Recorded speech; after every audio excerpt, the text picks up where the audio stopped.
बिस्मिल्लाहिर्रहमानिर्रहीम अस्सलाम वालेकुम। Welcome back to my YouTube channel. आज हम क्या करेंगे कि आज हम एक्सरसाइज 1.4 का क्वेश्चन नंबर 2 करेंगे, जिसमें हमारे पास if A is equals to N okay, जिसमें हमारे पास कुछ दो मैट्रिक्स दिए हैं। एक हमें ए का मैट्रिक्स दिया है और एक हमें बी का मैट्रिक्स दिया है। हमें फिर तीन कुछ सिचुएशंस दिए हैं। हमें कहते हैं कि आप मुझे ये बताओ, फर्स्ट है कि is it possible to find A B, क्या ये पॉसिबल है कि हम ए बी को फाइंड करें। तो मल्टीप्लिकेशन का तो रूल मैंने बताया है, वही अप्लाई करना है, कॉलम और रोज चेक करने हैं। ठीक है, तो हम क्या करते हैं, ए बी को देखते हैं। ए में मेरे पास क्या है, ए में मेरे पास जो कॉलम फर्स्ट में हम क्या करते हैं, कॉलम चेक करते हैं और सेकंड मैट्रिक्स के हम रोज चेक करते हैं। तो फर्स्ट ए बी है, ए बी में फर्स्ट क्या है, ए है। तो ए में देखो कितने कॉलम है, 1 एंड 2।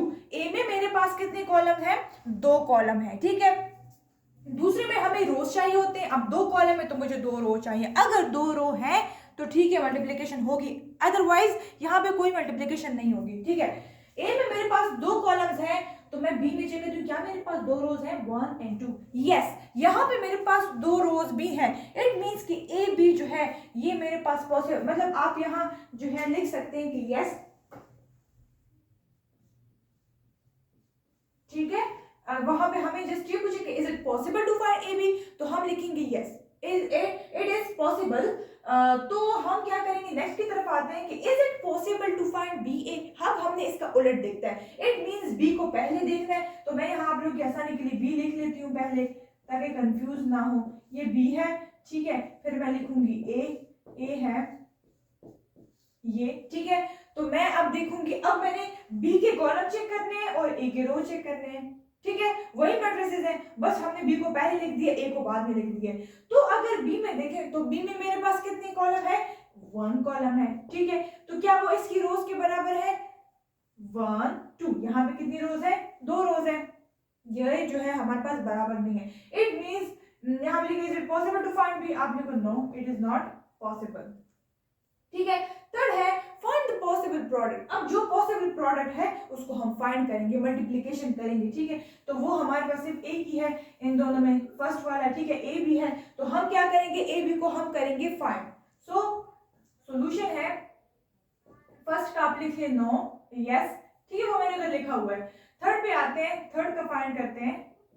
ठीक है, तो प्रोडक्ट फाइंड करते हैं ए और बी। वैसे ही है जैसे हम पहले लिखते थे, ए लिखते थे और ए प्लस बी होता था, तो हम ए लिखते थे, फिर प्लस, फिर बी लिखते थे। तो यहाँ पे ए मल्टीप्लाई बी है तो हम ए लिखेंगे, मल्टीप्लाई बी लिखेंगे। अगर आप लोग यहाँ कंफ्यूज हो रहे हैं तो यहाँ आप लोग मल्टीप्लाई का साइन डाल दें,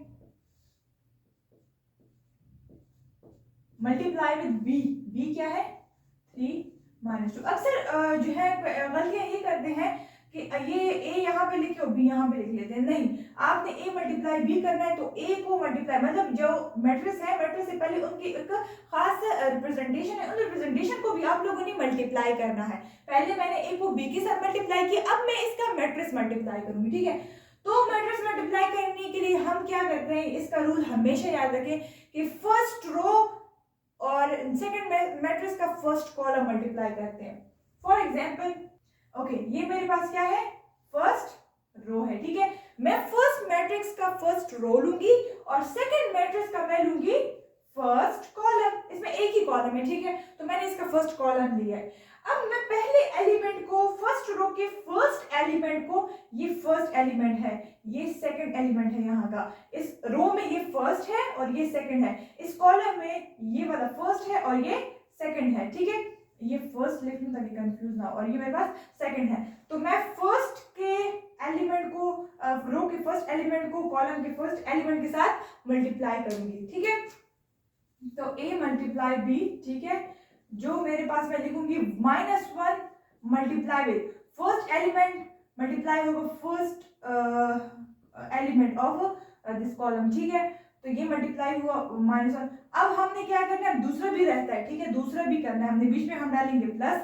अब 0 second element of this row multiply, उसको हम करेंगे सेकेंड एलिमेंट इस कॉलम के, तो ये सेकेंड एलिमेंट है, multiply with this second element. ठीक है, तो वो मैंने इसके साथ मल्टीप्लाई कर लिया। अब यहाँ पे बात खत्म नहीं, अब सेकंड रो की भी बारी है। तो सेकंड रो को हम क्या करेंगे, सेकंड रो को हम करेंगे इस फर्स्ट कॉलम के साथ, ठीक है। ये डबल, जब हमारे पास यहाँ पे दो कॉलम, दो 2 बाई 2 यहाँ पे ऑर्डर 2 बाई 2 होता तो उसका फिर अलग कुछ है, ठीक है। उसमें हम फर्स्ट रो को फर्स्ट कॉलम के साथ, फिर फर्स्ट रो को सेकंड कॉलम के साथ, फिर सेकंड रो को फर्स्ट कॉलम के साथ, फिर सेकंड रो को सेकंड कॉलम के साथ, कुछ इस तरह करेंगे, ठीक है। ओके, अब आते हैं सेकंड रो की तरफ। तो सेकंड रो का फर्स्ट एलिमेंट है 2, जो कि मल्टीप्लाई होगा फर्स्ट एलिमेंट 3 के साथ, बीच में डालेंगे प्लस, ठीक है। फिर 1 मल्टीप्लाई होगा, मतलब ये इस तरह होगा, 2 3 के साथ होगा और 1 -2 के साथ होगा, 1 मल्टीप्लाई विद -2, ठीक है। तो मेरे पास आंसर क्या आता है, ए और बी को मल्टीप्लाई करके मेरे पास आंसर आता है 1 3 जार 3, -1 है तो -3, 0 2 जार 0, -0 डालूं या +0 कोई फर्क नहीं पड़ता, ठीक है। ये 0 आया, 2 3 jar 6, plus minus minus, 1 2 jar 2, ठीक है। इसका आंसर आएगा -3, 3 -3 + 0 -3 आता है, और 6 - 2 आता है मेरे पास 4। तो ए और बी की मल्टीप्लिकेशन से मुझे मिला -3 और 4। तो ये रहा हमारा क्वेश्चन नंबर 2। तो अगर आप लोगों को मेरी वीडियोस अच्छी लगी हो तो काइंडली मेरे चैनल को सब्सक्राइब करें और मेरी वीडियोस को लाइक भी करें एंड शेयर भी करें। Thank you.